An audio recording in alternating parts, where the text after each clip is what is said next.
Every country has its own distinct culture and rich historical background. And it's no surprise that food culture and eating habits also differ naturally from each other. Take India, for example. There is a culture of eating with bare hands, while in France, meals are said to be enjoyed for several hours. Meanwhile, in the United States, many people go for a toast or cereal to start their mornings. These differences are not only fascinating, but also quite surprising. Korea's eating culture is very different too.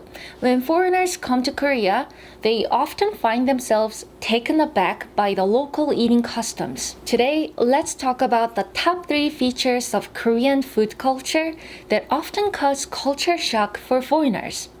Are you ready? Let's dive right in.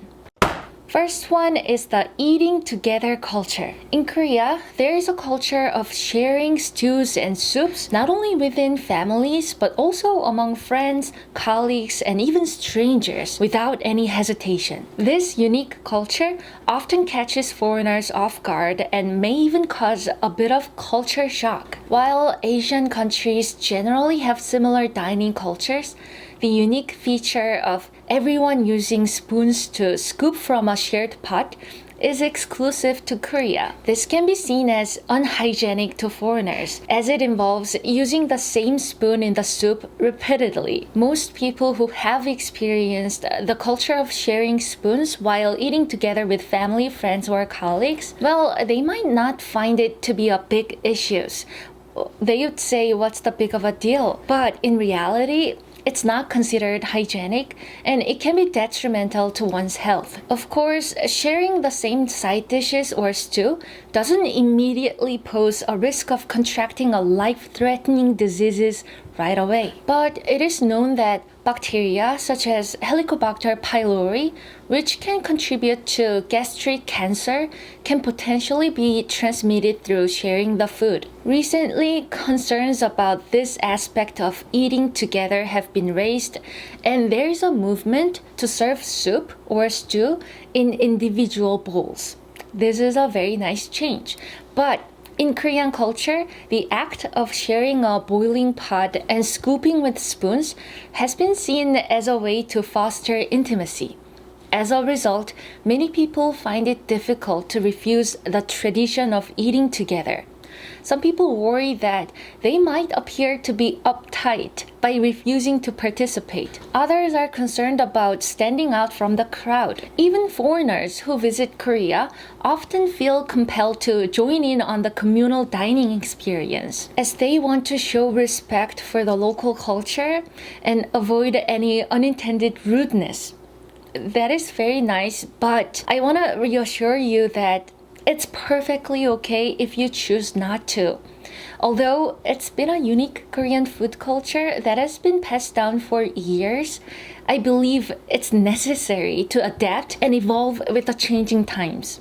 Next one is the high-carb diet. As you probably know already, we Koreans absolutely love rice. It always takes the center stage in every meal. And in between meals, we also might enjoy snacks like bread, cookies, or rice cakes. And you know what? When Koreans go out to eat barbecue or something, after eating the whole barbecue set, we usually go for fried rice or cold noodles as a sort of dessert to complete our meal. Like, it doesn't feel like we actually had the meal until we get the dessert. It's actually very fascinating to see how carbs play such an important role in our everyday life. Koreans' love for carbs deeply rooted in our culture.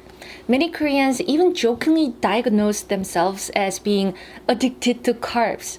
In fact, some people find that if they don't consume carbs like rice, bread, or flour with every meal, they experience trembling hands.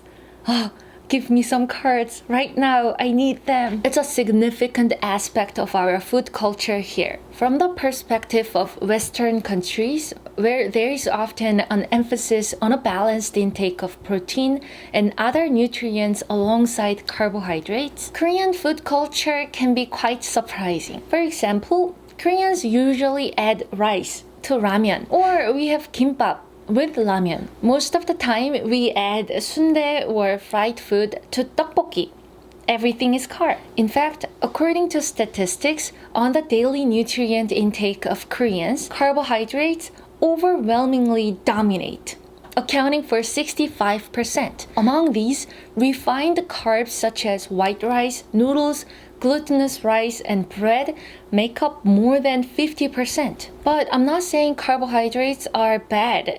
It is actually very important to our body. In fact, carbs are one of the 3 major nutrients and serve as the brain's primary energy source, directly influencing brain function. So having an inadequate carbohydrate intake can be problematic, but excessive consumption is also an issue. Excessive carbs can be converted into triglycerides in the body and stored in the liver or abdomen, leading to serious conditions such as fatty liver, hyperlipidemia, and diabetes. Especially when we consume excessive amounts of refined carbs like rice, bread, and noodles, the problems can become more severe. The recommended daily carbohydrate intake for adults is about 50 to 60% of the required calorie intake. This is what Koreans should know. So, if you usually consume a large amount of white rice, it is advisable to replace a portion of it with brown rice. By doing so, you can reduce the proportion of carbs in your diet, which is good for your health. Next one is the too spicy food culture. When people talk about Korean food, many foreigners immediately think of spicy flavors. Through YouTube, Korean mukbang videos featuring people eating spicy food have gained popularity, turning it into a unique phenomenon. While the creativity of the content plays a part, the popularity of products like extremely spicy 불닭볶음면 has also influenced this perception. Okay, but there are many other countries that have even spicier food than Koreans. So what is it about? Why Korean food's spiciness surprised foreigners that much? It might be because of the fact that Koreans tend to combine spicy food and eat them along with even spicier food. For example, having a spicy kimchi stew with a side of even spicier kimchi or chili peppers. Koreans even dip chili peppers in spicy gochujang sauce. This eating style can be shocking and surprising to foreigners. Also, even in countries where people enjoy super spicy food, it is rare for them to consume ingredients like chili peppers, onions, or garlic in their raw form. But who eats those things raw? Koreans. And also, you know what? Koreans' love for spicy food is sometimes exploited as marketing tool in the food industry. These days, we see extreme cases all the time. There are some people who go above and beyond and participate in eating competitions, pushing their limits with mouth-burning, face-turning red spiciness. It gets worse. Some people intentionally serve foreigners dishes that are deliberately spicy, way too spicy, to highlight cultural differences. What? There are also unfortunate cases where some people take pride in their ability to handle spicy flavors and become obsessed by it. In reality, when we look at the history of Korean cuisine, spicy flavors in the past were often mild and balanced with sweetness, even with kimchi. 백김치, which is white kimchi, and 동치미. They were the original OG kimchi style.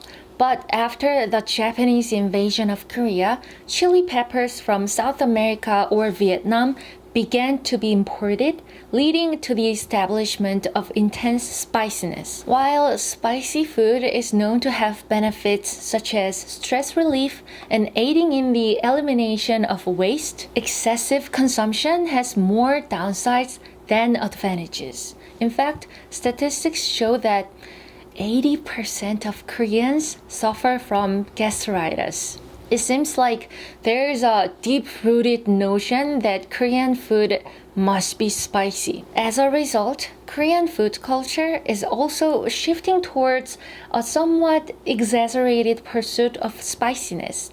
The popularity of dishes that emphasize extreme spiciness, such as 불닭볶음면 and 엽기떡볶이, is already evident in our food culture. But even for the sake of our health, it is necessary to keep the balance. Of course, there are many advantages to Korea's unique food culture.